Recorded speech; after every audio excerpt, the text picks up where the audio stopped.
Meus amados, é tão bom a gente poder estar diante de nosso Deus e prestar a Ele culto devido.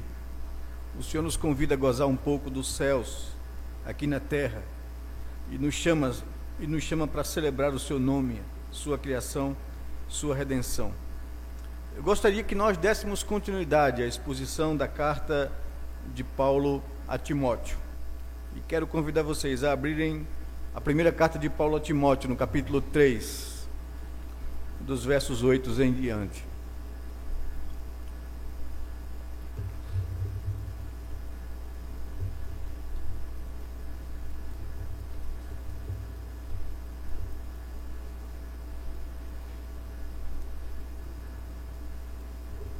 Temos visto com vocês essas cartas pastorais de Paulo, dirigida a Timóteo e a Tito, foram produzidas no momento de fuga, no momento de perseguição após o incêndio de Roma, e o apóstolo Paulo havia deixado Timóteo em Éfeso para admoestar algumas pessoas que estavam ensinando coisas que não deveriam à igreja, causando divisões, confusão. E o apóstolo Paulo então orienta Timóteo nessa carta, dando-lhe autoridade apostólica para exortar a igreja, para ensinar a igreja, para admoestar esses irmãos. Nós vimos também que Paulo tratou com Timóteo sobre o coração da igreja enquanto se ressentia das autoridades que estavam perseguindo injustamente a igreja e matando muitos homens, deixando mulheres e filhos órfãos, mulheres viúvas, e causando na igreja dor, sofrimento. E a igreja se ressente contra as autoridades, e o apóstolo Paulo, no capítulo 2, versos 1 em diante, orienta que eles deveriam orar pelas autoridades, interceder a Deus, porque o Senhor Jesus morreu na cruz para salvar toda classe, todo tipo de pessoa. E se eles querem viver vida tranquila e mansa, eles deveriam orar por essas pessoas e não alimentar no seu coração ressentimento, e não começar a germinar no seu coração desejo de lutar contra as injustiças, mas a arma que eles tinham era a oração. Portanto, o apóstolo orienta a Timóteo a ensinar a igreja que os homens devem assumir uma posição de liderança, de sacerdócio, orando em todo tempo, em todo lugar, sem ira, sem animosidade. Orienta as mulheres a se preocuparem com aquilo que é essencial e não com a aparência.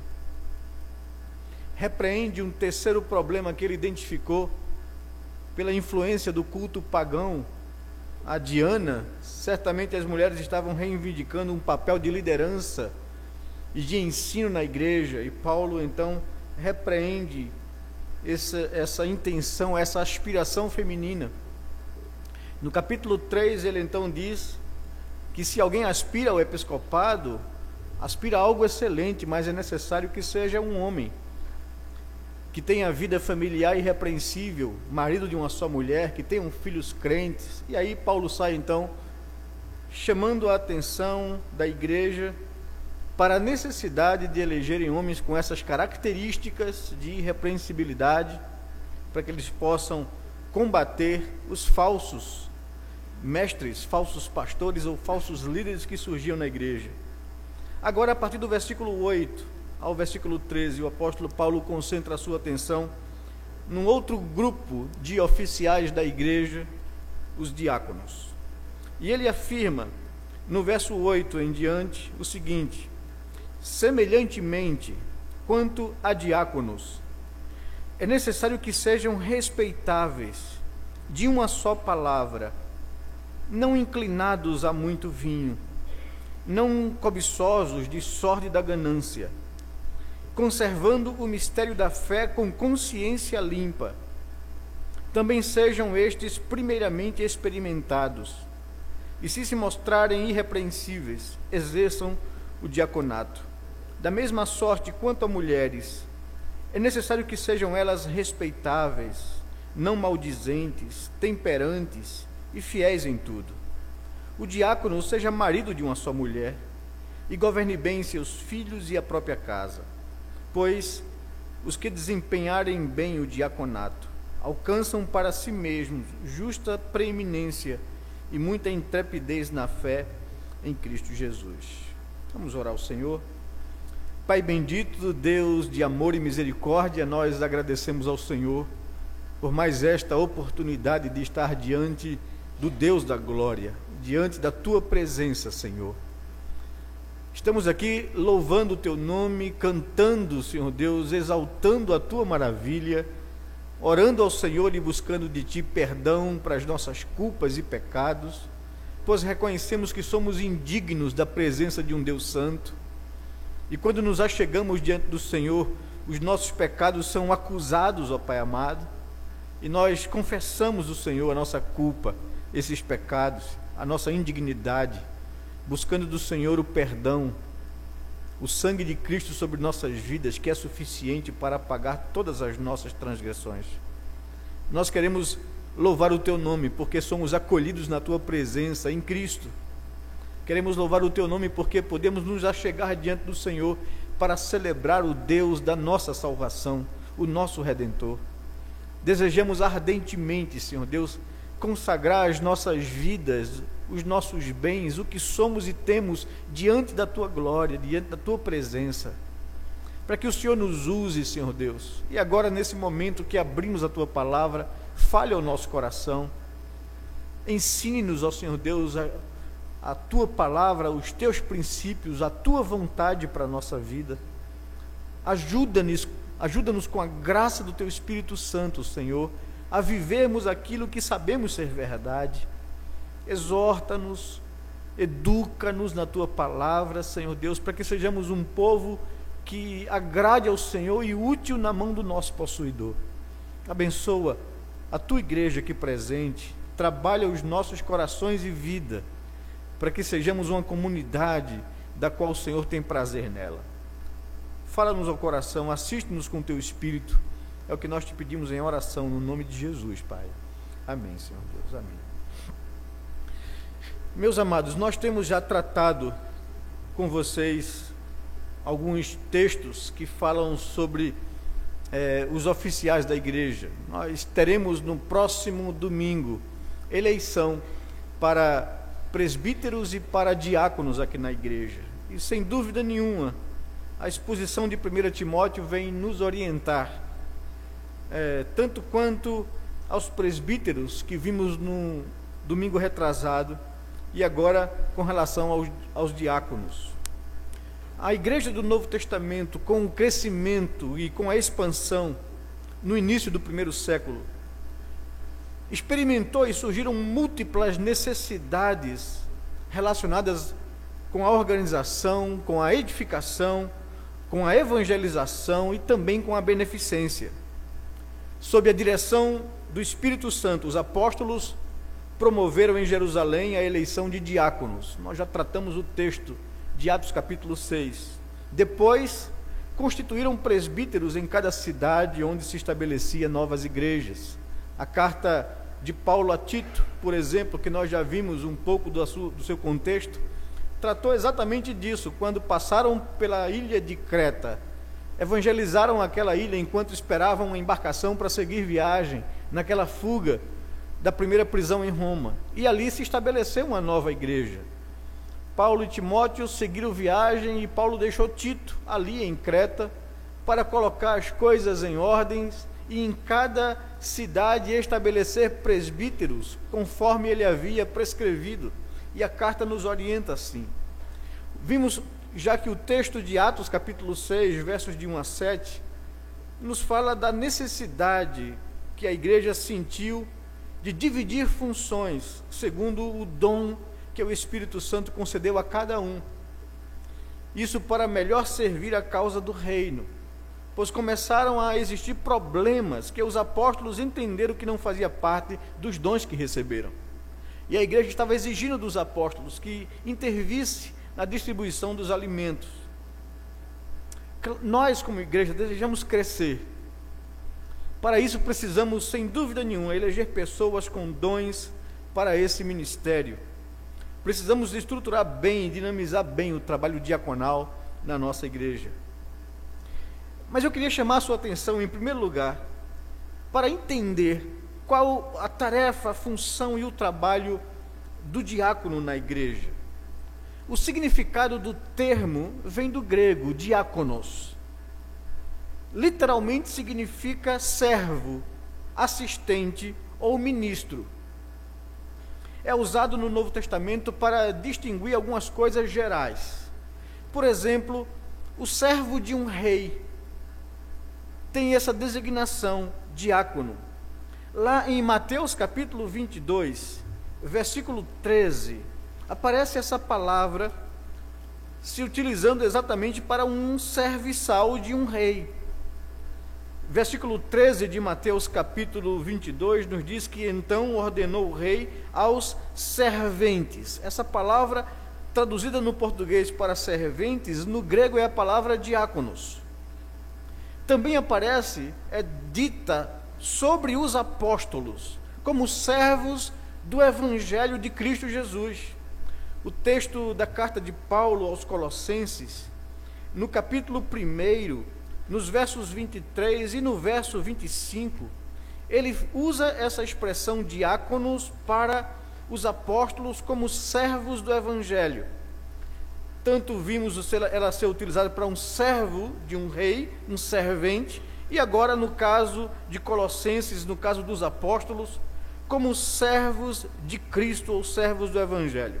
O verso 23 nos diz: se é que permaneceis na fé, alicerçados e firmes, não vos deixando afastar da esperança do Evangelho que ouvistes e que foi pregado a toda criatura debaixo do céu, do qual eu, Paulo, me tornei ministro. Essa palavra ministro, que aparece aqui na tradução portuguesa, no original grego é a palavra diácono.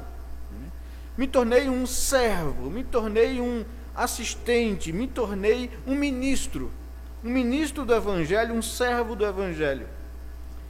Também é expressa na segunda carta de Paulo aos Coríntios, no capítulo 11, como servos ou ministros de Cristo.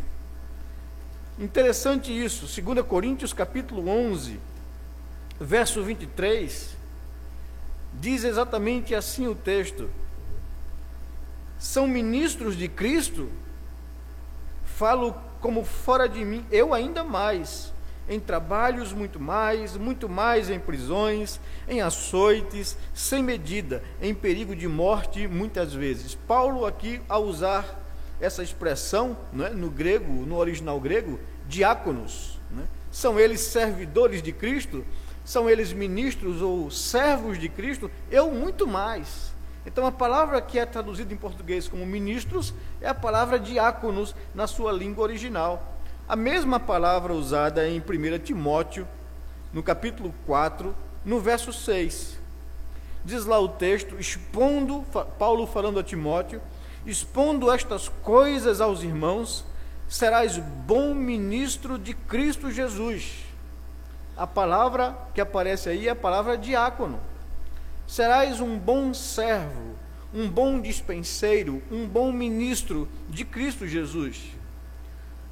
Também é utilizada para os servos de Deus, os homens de Deus, como Timóteo, como Epáfras e como Tíquico. Toda essa expressão diáconos ou ministros ou assistentes ou serventes ou servos do Evangelho é colocado para esses homens. Lá na primeira carta de Paulo aos Tessalonicenses, no capítulo 3, no verso 2, Paulo se referindo a Timóteo, diz o seguinte, que enviamos nosso irmão Timóteo, ministro de Deus no Evangelho de Cristo. A palavra ministro, no original grego, é diácono. Então Timóteo era um servo, essa palavra está sendo colocada nesse contexto geral. Epáfras também recebe essa mesma expressão para ele no capítulo 1 de Colossenses, no verso 7. Segundo fostes instruídos por Epáfras, nosso amado conservo, e quanto a vós outros, fiel ministro de Cristo, fiel diácono, aquele que está servindo. É nesse contexto que a palavra aparece aqui para Epáfras. E também aparece para Tíquico, lá em Efésios, no capítulo 6, verso 21, que diz o texto: e para que saibais também a meu respeito e o que faço, de tudo vos informará Tíquico, o irmão amado e fiel ministro do Senhor. Então, todas essas palavras são traduzidas no português por ministro, por servos, né? É a palavra diácono lá no original. Também é usada para o próprio Cristo. Lá em Romanos capítulo 15, versículo 8, essa expressão aponta para Jesus. Ele é chamado também de diácono, aquele que veio para servir. O verso 8 nos diz que: digo, pois, que Cristo foi constituído ministro da circuncisão em prol da verdade de Deus, para confirmar as promessas feitas aos nossos pais. Então, essa expressão ministro da circuncisão, colocada a Cristo Jesus, é a mesma palavra que aparece para todos os outros diáconos, o que veio para servir, né? Veio para assistir, veio para ministrar, veio para ser servo e assistente. A ideia geral é esta: diácono é alguém que serve a alguém ou a alguma coisa. A mesma expressão agora, só que usada como verbo lá em Romanos capítulo 16, para Febe. Capítulo 16 de Romanos, verso 1, diz que: recomendo-vos a nossa irmã Febe, que está servindo a igreja de Cencreia, ou seja, dando essa assistência, né? E o verbo que aparece aqui é o verbo que vem da palavra diaconia. Então, é uma palavra geral, utilizada para um servo de um rei, para os apóstolos de Jesus Cristo, para os ministros de Cristo, para os homens de Deus, como Timóteo, Epáfras e Tíquico, e também para o próprio Jesus, né? E no caso também para Febe. Agora, o uso oficial dessa palavra, dessa expressão, nós encontramos no Novo Testamento, que aparece um grupo de diáconos, em duas citações do Novo Testamento. Em Filipenses, no capítulo 1, no verso 1, essa expressão é usada não agora como um adjetivo, não agora como um verbo, mas é usada para designar um grupo de pessoas, um grupo de oficiais na igreja. Na sua introdução à carta aos Filipenses, no capítulo 1, no verso 1, Paulo se expressa dessa forma: Paulo e Timóteo, servos de Cristo Jesus, a todos os santos em Cristo Jesus, inclusive bispos e diáconos que vivem em Filipos. Então, aqui nós encontramos no texto essa designação para dois grupos de oficiais: bispos ou presbíteros e diáconos. A mesma expressão que nós encontramos no texto de 1 Timóteo, capítulo 3, versículo 8, quanto a diáconos. Então, é um grupo de oficiais responsáveis por um serviço na igreja. Dá a ideia de um grupo fixo e oficial, no caso dos diáconos, distintos dos presbíteros ou bispos.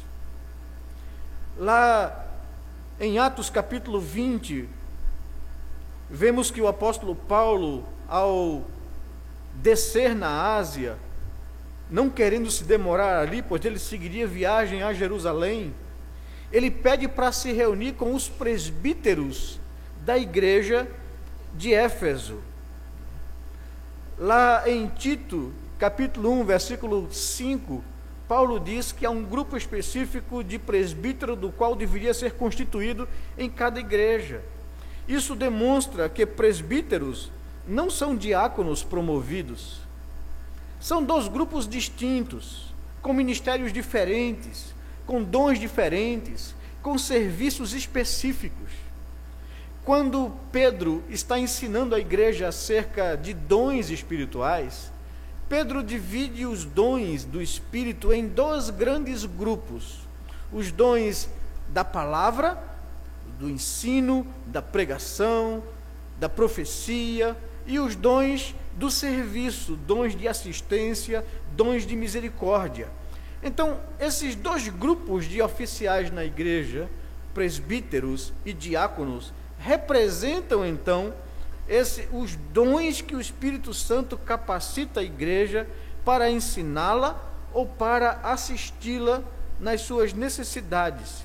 O texto de 1 Pedro, no capítulo 4, no verso 10 e verso 11, diz exatamente isso: servir uns aos outros, cada um conforme o dom que recebeu, como bons dispenseiros da multiforme graça de Deus. Se alguém fala, fale de acordo com os oráculos de Deus. Se alguém serve, faça-o na força que Deus supre, para que em todas as coisas seja Deus glorificado por meio de Jesus Cristo, a quem pertence a glória e o domínio pelos séculos dos séculos. Amém. No texto que nós já expomos para vocês em Atos capítulo 6, nós vemos essa consciência clarificada nos apóstolos. Nós não fomos chamados para esse serviço.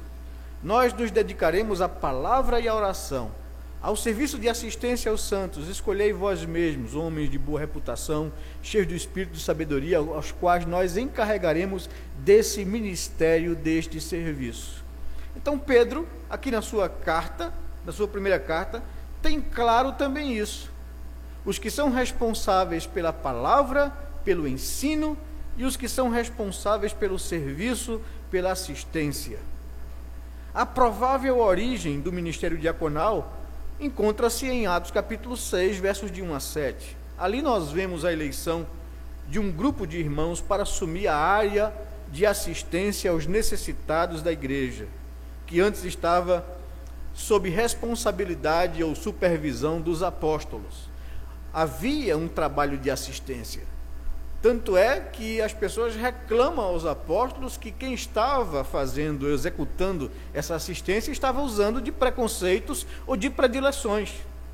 Os apóstolos supervisionavam esse serviço que era informal, mas a partir de Atos capítulo 6 passa a ser uma instituição formal na igreja, a eleição de pessoas responsáveis por orientar, por supervisionar a assistência aos necessitados. Nós vimos isso com muita clareza nesse texto. A Bíblia nos diz que o ministério diaconal é uma obra excelente.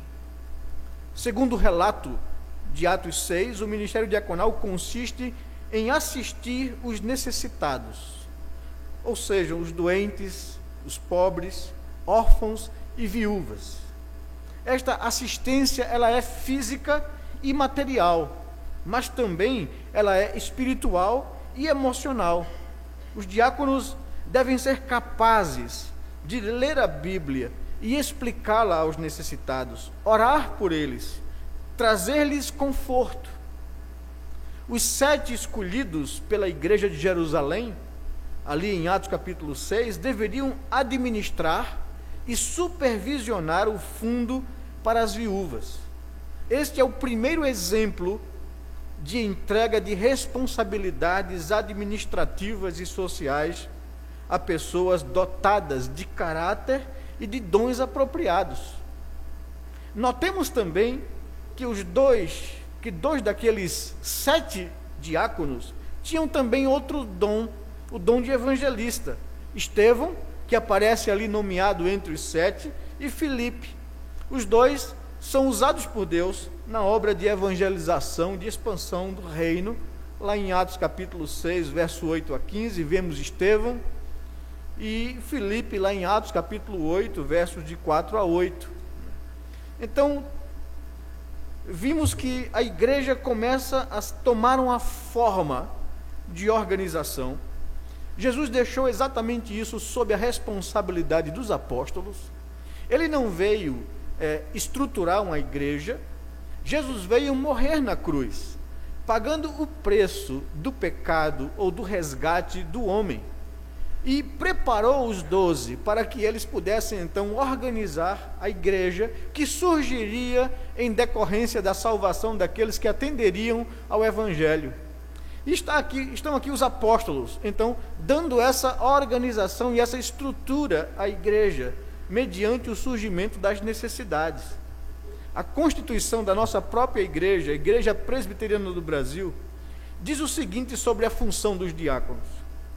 O diácono é o oficial eleito pela igreja e ordenado pelo conselho para, sob a supervisão deste, dedicar-se especialmente à arrecadação de ofertas para fins piedosos, ao cuidado dos pobres, doentes e inválidos, à manutenção da ordem e reverência nos lugares reservados ao culto divino, exercer a fiscalização para que haja boa ordem na casa de Deus e nas suas dependências. É o artigo 53 da Constituição da Igreja Presbiteriana do Brasil.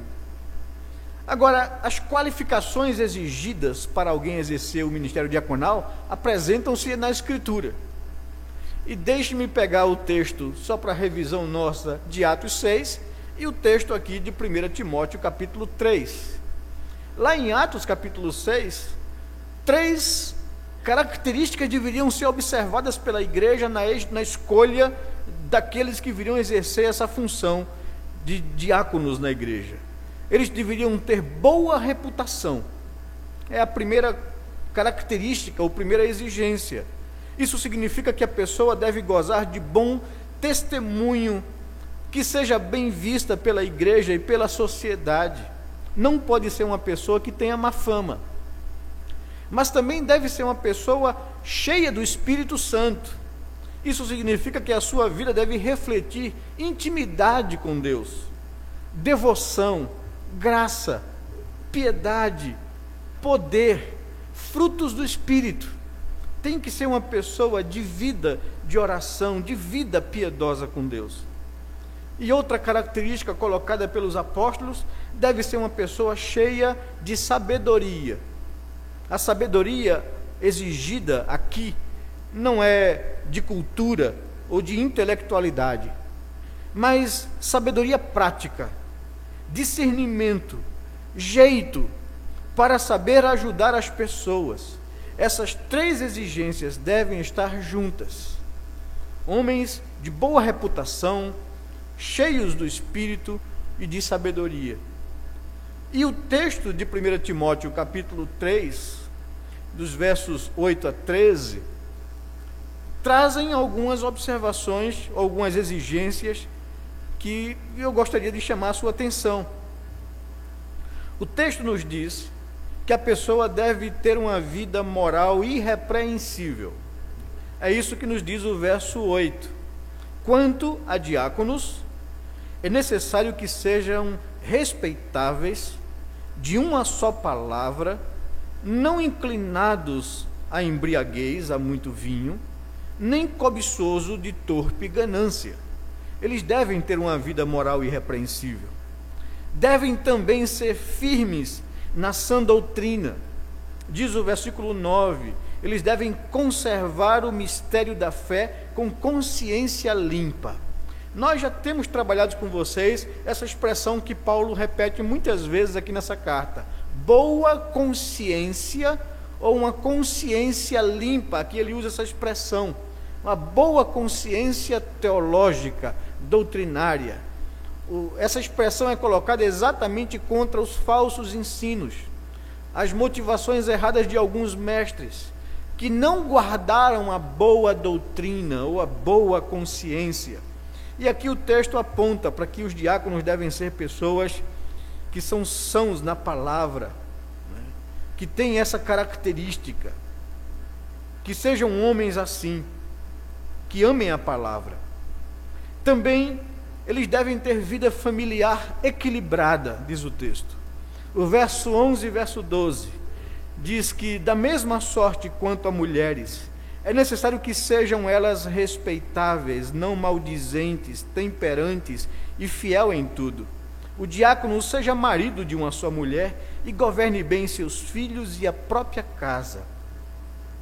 Esse texto requer de nós um cuidado mais atencioso pela discussão que se tem acerca de... Será que o versículo 11 está falando de mulheres na diaconia?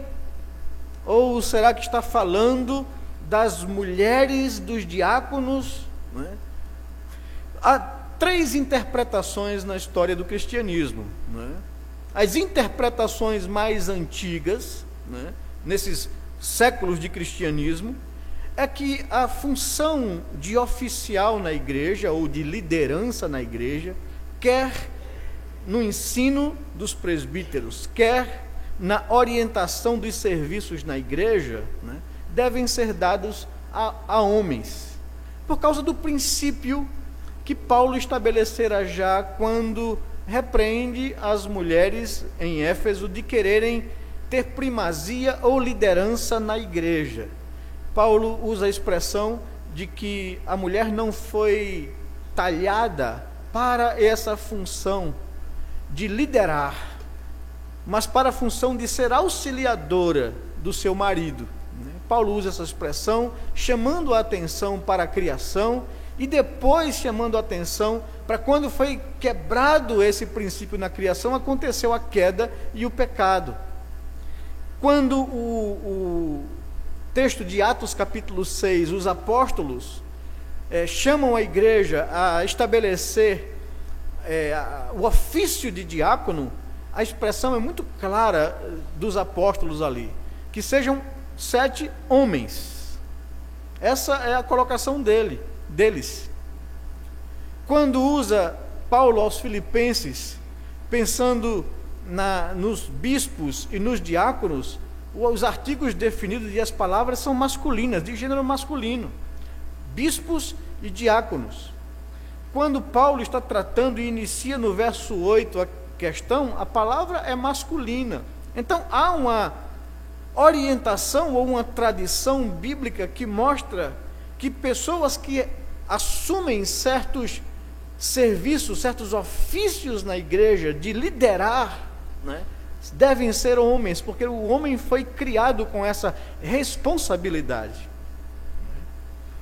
Então, a tradição acerca da interpretação do versículo 11 é que o texto está se referindo a mulheres dos diáconos. Certamente, e não se sabe dizer, inferência, que a ênfase ou a tendência na igreja aqui em Éfeso era as mulheres estar reivindicando alguma coisa.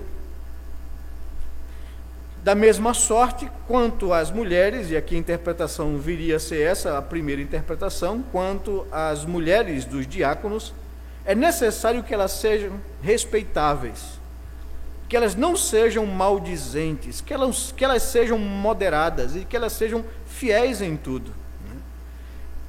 Interessante que o versículo 11 reforça essa interpretação, porque coloca uma exigência aqui. O diácono, aí volta ao masculino, né, enfatizando isso, seja marido de uma só mulher e governe bem seus filhos e a própria casa. Se o versículo 11 se referisse a mulheres no ofício de diácono, certamente o apóstolo Paulo traria a orientação de que essas mulheres deveriam ser casadas com um só homem. Mas o texto não se preocupa em focar isso. O texto exige que, vamos considerar que a interpretação do versículo 11 seja para mulheres exercendo o diaconato. O apóstolo Paulo retoma o assunto para o diácono, no artigo definido masculino, não é? O versículo 11 entraria como um parêntese aqui no texto. Não se estabeleceria exigência de que a mulher fosse esposa de um só marido, não é? Então ficaria um texto sem ser completo ou meio capenga, se de fato o versículo 11 se refere a mulheres no diaconato. Há também uma terceira interpretação das igrejas reformadas, de que o serviço diaconal, ou a junta de diáconos, esse ofício, não é executado pelos diáconos. Eles são responsáveis pela orientação, pela supervisão do trabalho de assistência. Tanto é lógico que não imagine vocês que 7 homens, lá em Atos capítulo 6, seria suficiente para assistir uma igreja de mais de 5.000 pessoas. 7 homens não iria executar a assistência a 7.000 pessoas. A assistência, o socorro aos necessitados já acontecia na igreja, de forma informal. Os irmãos se auxiliavam, vendiam suas propriedades, distribuíam a quem precisasse. Então já havia uma preocupação, um cuidado, um zelo. Mas agora estava surgindo problemas de acepção de pessoas, de predileção de determinados grupos. E aí o que é que os apóstolos fazem? Eles convocam a comunidade, orientam a comunidade para que eles escolham homens para supervisionar, porque nós não vamos fazer esse trabalho, não foi confiado a nós esse ministério. Nós não vamos negligenciar a pregação da palavra e a oração pela comunidade para servir às mesas. Então, elejam pessoas que supervisionem, que orientem esse trabalho. Evidentemente, não é o diácono ou a junta diaconal não tem que executar todo o trabalho de assistência aos necessitados, de supervisão e da boa ordem da igreja, a estrutura de uma igreja, para que ela funcione bem, para que a palavra seja pregada, para que a igreja seja pastoreada e cuidada pelo conselho de pastores ou presbíteros, tem que ter, numa base muito bem estruturada, uma junta diaconal, que dê condições a uma igreja caminhar bem, sem muitos sobressaltos. Então, a ideia aqui, algumas interpretações vêm desse texto, é quanto a mulheres que auxiliem os diáconos na execução desses serviços, porque, de fato, são muito mais sensíveis em algumas áreas, são muito mais perceptivas em algumas áreas. Tanto é assim que a Constituição da Igreja Presbiteriana do Brasil, seguindo a tradição das igrejas reformadas, dizem que os diáconos podem nomear mulheres para auxiliar o trabalho diaconal. Elas não são oficiais, não são ordenadas, mas auxiliam o trabalho de assistência aos santos. Nós entendemos, seguindo até uma expressão do Paul Washer, nessa última pregação da Fiel, ele cita uma coisa interessante. Se você achar que descobriu alguma novidade teológica, né, não jogue 2.000 anos de história fora. Seja humilde de coração, para não inventar nada e dizer que a igreja andou errada 2.000 anos. Porque o problema da discussão acerca da ordenação feminina, quer seja ela no diaconato ou no presbiterato, ela é atual, ela é moderna, por causa da ascensão da mulher na sociedade. Mas durante 2.000 anos de história, a igreja entendeu que a instituição da liderança cabe ao homem, e quando isso é quebrado, se quebra princípios da Escritura. Eu sei que é muito polêmico para a discussão dos dias de hoje, mas nós temos que andar não pelo que se estabelece como princípio ou padrão dos nossos dias, mas na orientação da palavra de Deus. Então vamos entender e respeitar a prática da igreja do Novo Testamento e a compreensão da igreja durante a história do cristianismo. Não há em nenhum momento na Escritura, a não ser esse texto do verso 11, se sacado fora do contexto, então é possível que seja direcionado às mulheres. Mas dentro do contexto, dentro de um contexto do verso 8 até o verso 13, quando no verso 12, por acaso, volta a enfatizar que o diácono deve ser marido de uma só mulher, uma mulher certamente respeitável, uma mulher certamente não maldizente, moderada e fiel em tudo, e que governe bem a sua casa, a mesma expressão ou a mesma semelhança dos presbíteros. O diácono então deve mostrar fidelidade em seu relacionamento conjugal, sendo marido de uma só mulher. e que deve saber governar bem sua própria casa, tendo filhos debaixo de obediência, é o que nos ensina o texto. Há uma promessa para aqueles que desempenharem bem o ministério diaconal. O verso 13 termina dizendo assim: pois os que desempenharem bem o diaconato alcançam para si mesmos justa preeminência e muita intrepidez na fé em Cristo Jesus. É nosso desejo e oração que Deus abençoe ricamente nossa igreja, que sejamos um povo que desenvolva uma comunhão, uma unidade e amor fraternal. Para isso precisamos de um ministério diaconal dinâmico e atuante na igreja. Ele é responsável por essa área. Lembram lá em Atos capítulo 6, o verso 7, quando resolvido o problema, a igreja se satisfez, agradou a toda a comunidade e voltaram a ter paz. Ore a Deus para que Deus nos ajude a buscarmos a sua vontade, elegendo pessoas com chamado, com paixão para este ministério, com os dons necessários e com as qualidades de caráter exigidas na palavra de Deus para estarem aptos a exercerem este ofício. Só eleja alguém que você, em oração, tenha convicção que é a vontade de Deus. Nós já aprendemos aqui e trazemos isso na pastoral do nosso boletim, que a tarefa da igreja num pleito eleitoral eclesiástico não é escolher quem eu gostaria ou quem me agrada, mas é discernir a voz de Deus, é buscar conhecer a vontade de Deus, que Deus permita que sejam eleitos aqueles que já estão definidos na mente de Deus, no coração de Deus, os quais serão uma bênção para a vida da igreja. Que Deus nos dê graça. Nós temos desafios muito grandes pela frente, numa cidade tão desorganizada e tão desigual como a nossa cidade de Recife, onde há muita miséria, onde há muitos problemas sociais.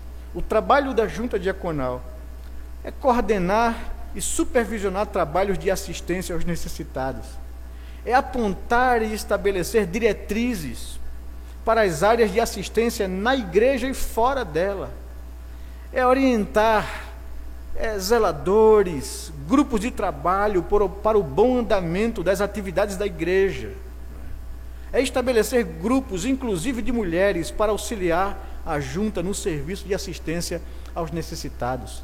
Nós temos projetos sociais como Barnabé, como Filadélfia, que precisam ser orientados, supervisionados e apoiados pelo ministério diaconal da igreja. E tem tantos outros desafios na nossa cidade. Nosso desejo e oração é que Deus possa nos dar homens com paixão por esse trabalho, uma junta diaconal dinâmica e atuante na igreja, para que a igreja possa gozar paz e todos serem assistidos de acordo com as orientações e princípios contidos na palavra de Deus. Que Deus nos abençoe, derrame sobre nossa vida como igreja graça e paz. Vamos orar a Deus nesse momento agora. Eu queria desde já desafiar a igreja a separar essa semana para orarmos e buscarmos a Deus com jejuns e com oração, para que o Senhor nos dê discernimento para ouvir a sua voz, e no próximo domingo pela manhã eleger os homens que Deus mesmo tem separado para esses ministérios, do conselho da igreja, do conselho de pastores, os presbíteros da igreja e os diáconos da nossa igreja. Que Deus nos abençoe. Vamos